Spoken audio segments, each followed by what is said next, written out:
Hi, I'm Emily, and today I'm going to talk to you about breast cancer awareness.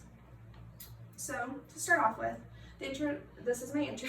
So, today I'm going to be speaking on the topic of breast cancer. Breast cancer is the second most common cancer among women in the U.S. next to skin cancer.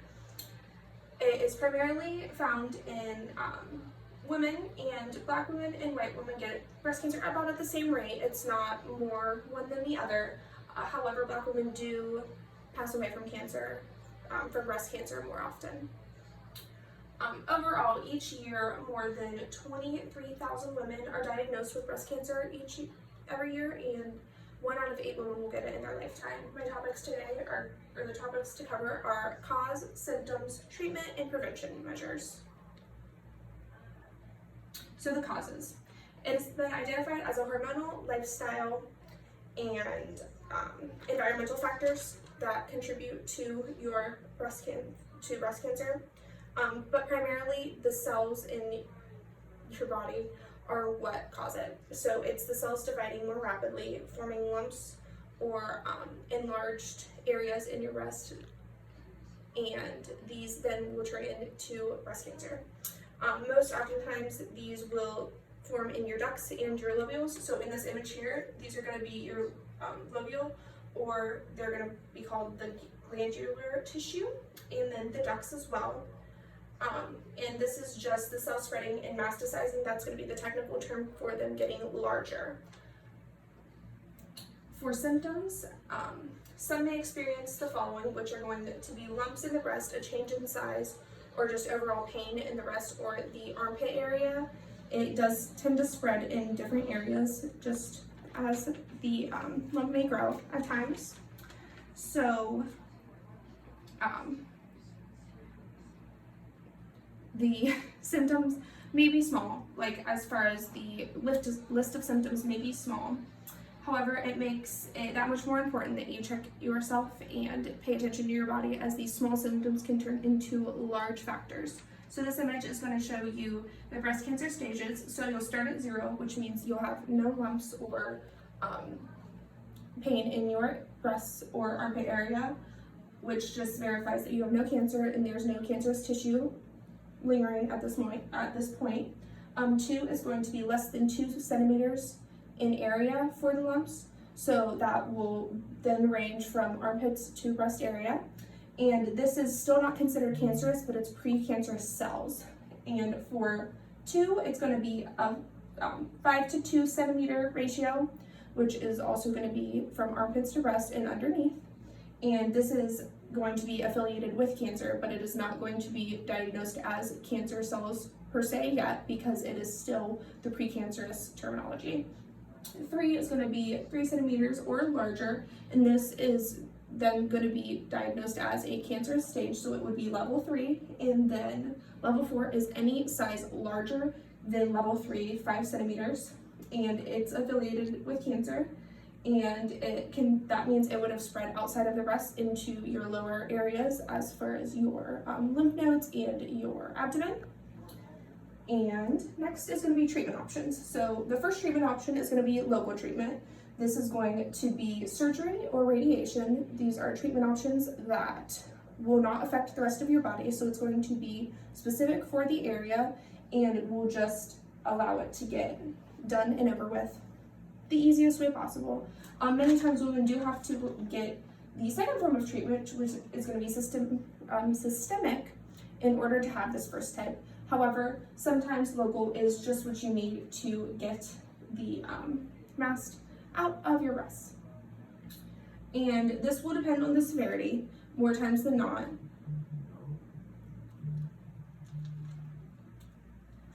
And then treatment option number 2 is going to be systemic. This treatment plan is a drug-based and is used to reach cancer almost anywhere in the body.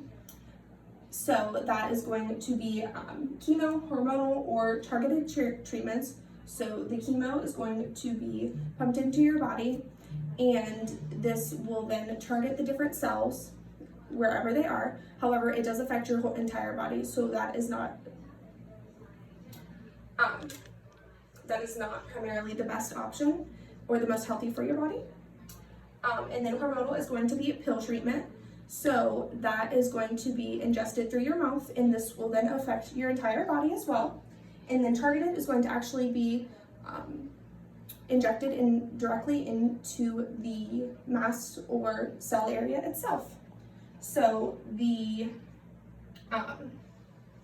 and like this says, chemotherapy, hormonal therapy, targeted therapy, and immunotherapy is also another form of systemic.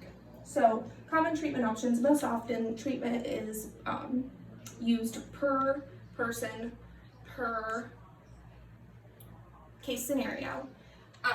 So for each person, it will vary depending on their predisposed risks as far as family cancer and severity and any special matters according to this patient, as well as the type of life they want to live after cancer.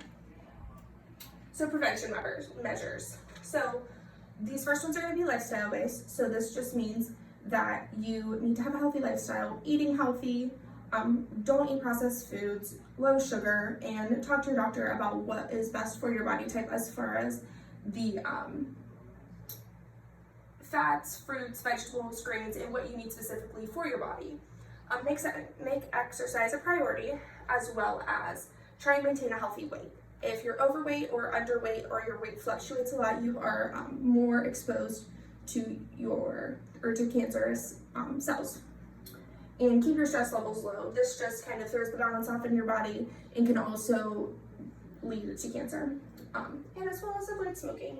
So another form of prevention is going to be self-exam. So you need to exam your breasts like once a month, and nobody knows your breasts as well as you do. So monthly self-exams are a good way to determine if there's any lumps, bumps, or abnormal areas or areas of pain in your body. The next would be to have yearly doctor's visits with your doctor. And then make mammograms a priority. So mammograms are oftentimes used for people that have had precancerous cells in the past, as well as with family members that have had cancer. So more times than not, when a person in your family's had cancer or breast cancer before, you are going to be predisposed to it. So when talking about mammograms, they do recommend that your first mammogram needs to happen 10 years earlier than the age of the family member who was diagnosed. And these are primarily close family members. So like a mother, a grandmother, first aunt, anything like that. So for example, if your aunt had breast cancer when she was 40, you would start getting mammograms at 30. And wrap up. So I'm just going to kind of go over what I've covered today. So the cause is going to be the abnormal growth in your breast and armpit area.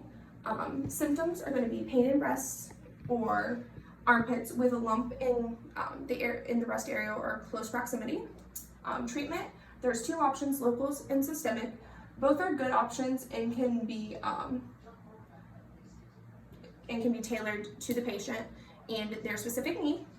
And prevention, this cannot be completely prevented, but caught at an early stage can help you live a long and healthy life after this. So the thought of cancer alone is very scary, let alone knowing that you could be predisposed to it. However, in recent years, that there have been great progress in cancer treatment, as well as just treatment in general for cancer, as well as breast cancer. And this has led to a rate of more than 90% of breast cancer detected early to be in 90% remission at this point. So that just means in the US, 3 million breast cancer survivors live in the US. And those are very good odds with a little self-examination and medical care. This is something many can survive, and it is a great option for you or for anybody. And my references are going to be all medical based, so these are going to be the American Cancer Society, the CDC, the James at Ohio State, Mayo Clinic, and then Medline Plus. Thank you very much. We're gonna hope I get at least a C on that, and I'm gonna be done.